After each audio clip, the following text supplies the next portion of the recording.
नंदुरबारकरांनो, petrol पंपावर लागलेल्या या लांबच लांब रांगा पाहून तुम्हालाही वाटतंय का की शहरात पेट्रोल डिझेल संपणार आहे? परंतु थांबा, ही आर्टिफिशियल टंचाई आहे की खरंच इंधन संपत चाललंय?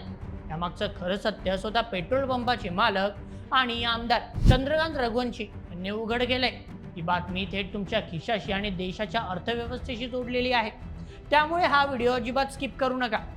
सध्या नंदुरबारमध्ये आणि आजूबाजूच्या परिसरात एकच चर्चा सुरू आहे, ती म्हणजे पेट्रोल आणि डिझेलची टंचाई. तुम्ही सुद्धा पेट्रोल पंपावरून जाताना बघितलं असेल की गाड्यांच्या लांबच लांब रांगा लागल्या आहेत. प्रत्येकाला वाटतंय की उद्या पेट्रोल मिळेल की नाही, आणि याच भीतीपोटी लोक गाड्यांच्या टाक्या फुल करून घेत आहेत. परंतु खरंच पेट्रोल संपत आलंय का? पेट्रोल पंपवाले मुद्दामून पेट्रोल देत नाहीयेत का? अशा अनेक अफवा सध्या बाजारात आणि व्हॉट्सॲपवर फिरत आहेत. आजच्या विशेष रिपोर्टमध्ये आपण या सगळ्या अफवांची पोलखोल करणार आहोत. नुकतंच एका मुलाखतीत नंदुरबारचे आमदार आणि स्वतः पेट्रोल पंपाचे मालक असलेले चंद्रकांत रघुवंशी यांनी एक अत्यंत महत्त्वाची माहिती दिली आहे.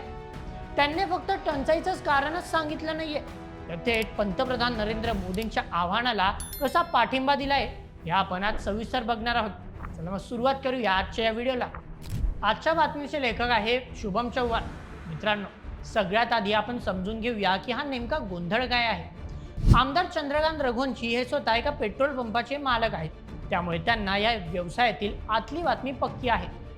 त्यांनी स्पष्टपणे सांगितलं आहे की पेट्रोल पंप मालक कोणतीही आर्टिफिशियल टंचाई निर्माण करत नाहीयेत. बऱ्याचदा लोकांना वाटतं की पंपवाले मुद्दाम पेट्रोल दाबून ठेवत आहेत जेणेकरून भाव वाढल्यावर विकता येईल. परंतु सत्य हे आहे की थेट कंपन्यांकडूनच पेट्रोल आणि डिझेलचा पुरवठा कमी झाला आहे. रघुवंशी साहेबांनी सांगितलं की कंपन्यांनी आता असा नियम केलाय की एका दिवसाआड फक्त एकच टँकर मिळेल.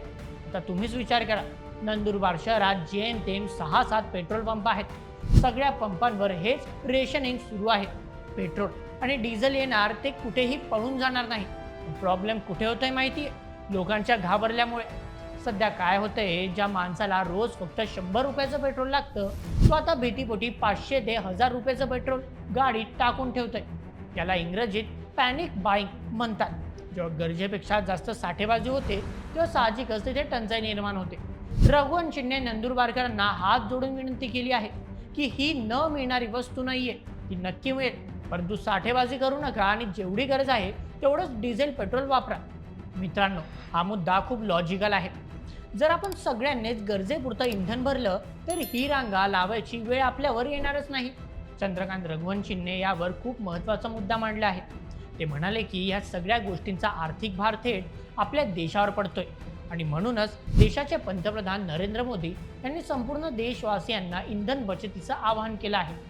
रघुवंशींनी भारताचा इतिहास आठवून दिलाय. ते म्हणाले की आजपर्यंत या देशाचा इतिहास आहे की ज्या ज्या वेळेला देशावरती संकट येतं त्या त्या वेळेला शासनाच्या आव्हानाला देशवासी कायम साथ देतात, आणि आज तीच वेळ पुन्हा आली आहे.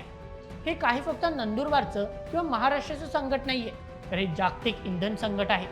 जर आपण आज पेट्रोल डिझेल जपून वापरलं नाही तर भविष्यात त्याचे खूप गंभीर परिणाम आपल्याला आणि आपल्या अर्थव्यवस्थेला भोगावे लागतील.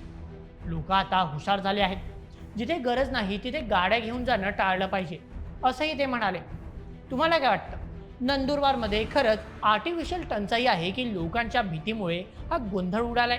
तुमच्या प्रतिक्रिया आम्हाला कमेंटमध्ये नक्की सांगा, आणि अशाच व्हिडिओंसाठी सबस्क्राईब करा बोल MH आपल्या यूट्यूब चॅनलला. धन्यवाद.